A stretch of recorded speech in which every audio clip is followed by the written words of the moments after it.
Hello my dear students, welcome to my channel Dikshit sir. I am Suraj Dikshit and we are going to read about, my dear students, quantum mechanics lecture number 6. My dear students, lecture number 5 तक हमने पढ़ा था Heisenberg uncertainty principle. ठीक है my dear students, Heisenberg uncertainty principle को हमने पढ़ा था. इसमें my dear students del x into del P x greater than is equal to था my dear students H not by two. ठीक है, जिसे हमने प्रूव किया था माय डियर स्टूडेंट्स. तो इसके तीन अलग अलग तरीके से हमने बताया था. ये तो पोजीशन और मोमेंटम का हो गया. ठीक है, साथ ही में ई एनर्जी और टाइम के साथ था. ठीक है my dear students, H not by two. ठीक है, इन दोनों को हमने माय डियर स्टूडेंट्स प्रूव कराया था. ठीक है, इन दोनों को हमने प्रूव कराया था. उसके बाद माय डियर स्टूडेंट्स जो नेक्स्ट टर्म आया था वो था del J into del theta greater than is equal to H not by two, जो कि my dear students angular momentum, ठीक है, एंगुलर के लिए था. ठीक है, ऐसा समझिएगा, एंगुलर के लिए था. ये एनर्जी और टाइम का था. ठीक है माय डियर स्टूडेंट्स, ये एनर्जी और टाइम का था और ये पोजीशन और मोमेंटम का था. पोजीशन और मोमेंटम का था. ठीक है माय डियर स्टूडेंट्स, तो ये तीन अनसर्टेनिटी प्रिंसिपल के रूल्स होते हैं.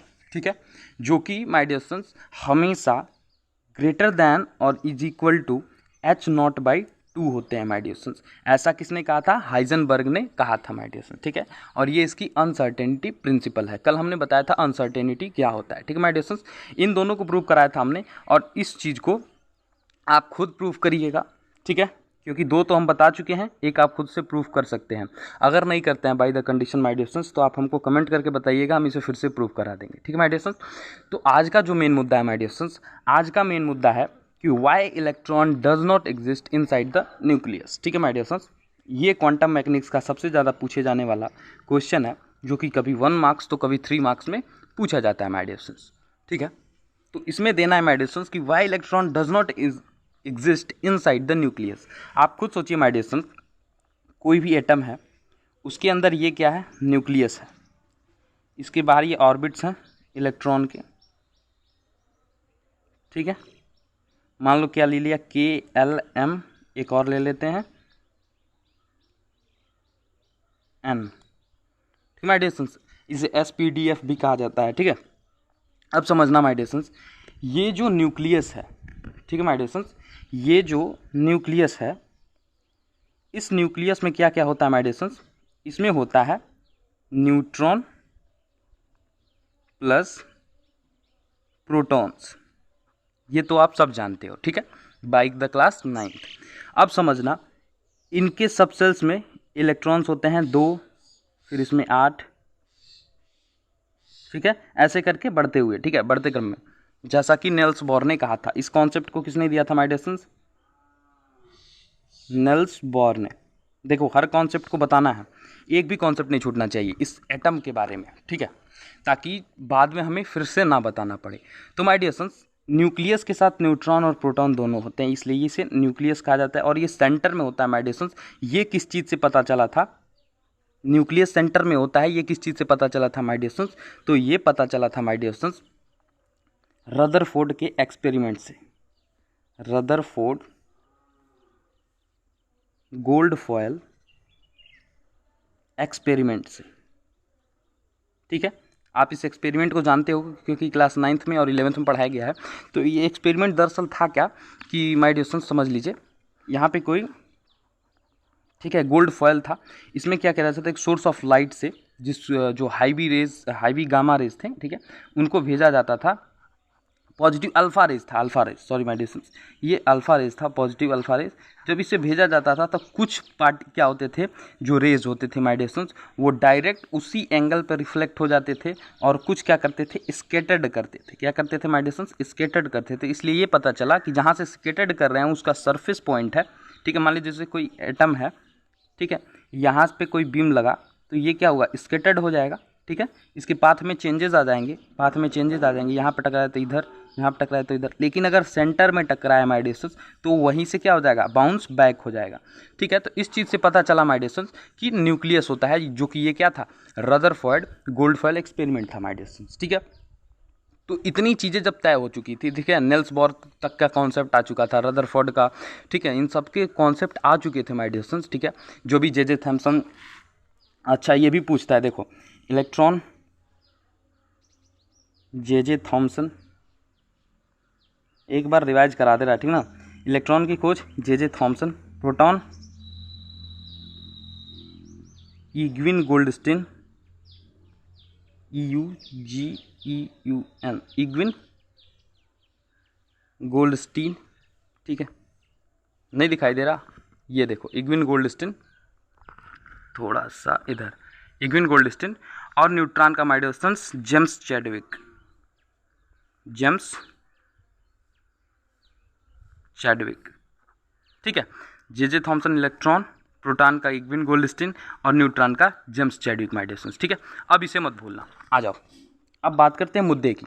तो माय डियर स्टूडेंट्स पूछ रहा है आज का जो प्रश्न है, ये तो केवल भूमिका थी कि क्या होता है क्या नहीं होता है, ठीक है।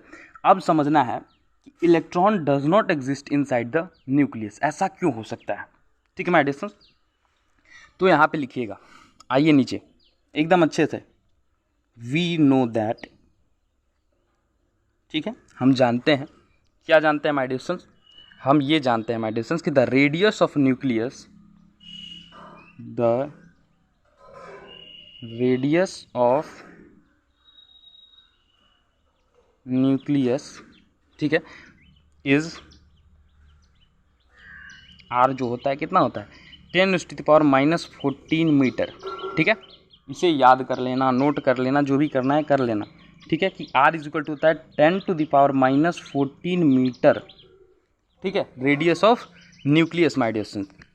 अब हम क्या करते हैं, if we assume that the electron is inside the nucleus then the maximum uncertainty of electron is, अच्छा देखो, अगर हम सपोज करते हैं कि जो है इसमें क्या है, इलेक्ट्रॉन इसके अंदर है न्यूट्रॉन के, तो इसमें जो मैक्सिमम अनसर्टेनिटी होगी वो क्या होगी, क्योंकि हमने आपको अनसर्टेनिटी पढ़ा दिया है, तो हम सबसे पहले किसकी बात करेंगे माय डिस्टेंस अनसर्टेनिटी में, पोजीशन की, डेल एक्स, ठीक है, इज इक्वल टू 2R 2 × 10⁻⁻14, इसकी बात हुई अनसर्टेनिटी की। अब देखो यूजिंग करते हैं माय डियर, यूजिंग अनसर्टेनिटी, ठीक है माय डियर, अनसर्टेनिटी प्रिंसिपल, तो क्या होगा माय डियर, ये देखो डेल एक्स पोजीशन मोमेंटम वाला लगा रहा है, ठीक ना, डेल पी एक्स, ठीक है, इसी से करते हैं डेल पी एक्स, ठीक है। अब देखना क्या माय डियर, सिमिलर टू लिखना, इज इक्वल टू मत लिखना, क्योंकि अभी हमें क्या पता भाई कि क्या होने वाला है, ठीक है। एच, ठीक है, क्या लिख रहा, एच लिख रहा मैं, ठीक है। अब ध्यान देना, नेक्स्ट पेज पे चलते हैं, इसे नोट कर लो, चलो आगे बढ़ते हैं। अब देखना माय डियर स्टूडेंट्स, हुआ क्या कि del P X is equal to हो जाएगा H0 बाई डेल एक्स, वो H0 था, ठीक है, लिख लेना। अब देखो डेल पी एक्स क्या पूछ रहा, उसका पोजीशन पूछ रहा, यही तो हमें पता करना है कि पोजीशन इलेक्ट्रॉन कहाँ है, यही तो पता करना है कि सर जी जो इलेक्ट्रॉन है वो है कहाँ, उसका पोजीशन फाइंड करना है, ठीक है। तो डेल पी एक्स पोजीशन है, मोमेंटम है, ठीक है, मोमेंटम है, तो इसका जो मिनिमम मोमेंटम है माय डियर, एक्स को मिनिमम मान के चलते हैं, रुक जाओ, सिमिलर टू है, इसको इक्वल टू मत लिख लेना, ये चीज़ हमने लिखी है। अब इसको देखो, डेल पी मिनिमम की बात कर रहे हैं, क्या जो मिनिमम मोमेंटम है उसकी बात कर रहे हैं, तो similar to H0 by del X maximum, ये चीज़ जो मैक्सिमम पोजीशन, मैक्सिमम कहाँ हो सकता है, मोमेंटम मिनिमम कहाँ हो सकता है माय डियर, उसकी बात करेंगे। अब जान जाओ, ये बात हम जानते हैं कि H0 इज इक्वल टू होता है 1.055 इंटू 10⁻⁻34, ये पहले या दूसरे लेक्चर में हमने बताया होगा, अगर नहीं बताया तो फिर नोट कर लो। ये होता है क्या, H0 इज इक्वल टू, ठीक है, H0 is equal to 1.055 into 10⁻⁻34, ठीक है माय डियर। अब समझना, अब वैल्यू पुट कर देते हैं, del P minimum is equal to 1.055 into 10⁻⁻34, 2 into 10⁻, इसका एक्स मैक्सिमम की वैल्यू होती है -14, जो कि क्या है 2 इंटू रेडियस है, 2 इंटू रेडियस है। ये देखो मैंने ऊपर लिखा है माय डिस्टेंस, ऊपर कहाँ है, इस पेज में लिखा है, देखो यहाँ पे लिखा ना, ठीक है, डेल एक्स, और उसी चीज़ को हमने यूज़ किया है माय डिस्टेंस। चलो तो ये देखना, ये वैल्यू आई हमारी del P minimum is equal to 1.055 into 10⁻34 upon 2 into 10⁻14, ठीक है। ये दोनों वैल्यूज आ गए माय डिस्टेंस। अब हम क्या करते हैं, इसको सॉल्व करते हैं। डेल पी मिनिमम, ठीक है, मिनिमम मोमेंटम की वैल्यू होगी, वो होगी माय डिस्टेंस, इसको सॉल्व करने पाएगा 5.275 इंटू 10⁻21, ठीक है। यूनिट लिख ले केजी मीटर पर सेकेंड, वो तेरी सही है, देखो केजी मीटर पर सेकेंड ये आया। अब हम जानते हैं माय डिस्टेंस की काइनेटिक एनर्जी का भी यूज करना पड़ेगा। क्यों? क्योंकि सर जी इलेक्ट्रॉन मोमेंटम में होता है, मोशन में होता है, काइनेटिक एनर्जी होती है, ठीक है। यानी कि E is equal to my distance del P, यानी कि जो मोमेंटम हो रहा है उसका square upon 2m। Is it clear? 2m समझ में आया? अब देखना, हाफ इलेक्ट्रॉन का निकाल रखिए, इसे काइनेटिक एनर्जी ऑफ इलेक्ट्रॉन ऐसे लिख लो, ये इलेक्ट्रॉन का साइन होता है, ठीक है। तो ये होगा my distance is equal to में, यही लिख देते हैं, ठीक है, इज इक्वल टू में 5.275 जो कि हमारी वैल्यू आई है इंटू 10⁻21, ठीक है। ज़्यादा दिमाग मत लगाओ, देखो अब क्या 2 इंटू ये देखो 9.1 इंटू 10⁻31, ये होता है m की वैल्यू, यानी कि हो गया my distance E is equal to, direct इस वैल्यू को याद कर भी सकते हो, ठीक है। E is equal to 9.89 mega electron volt, 9.89 mega electron volt, ठीक है माय डिस्टेंस। ये समझ में आया, ठीक है, ये समझ में आया। अब आप देखोगे my distance the maximum energy of a B particle, जो पार्टिकल था, ठीक है, emitted during the B decay is 4.4 mega electron volt, ठीक है।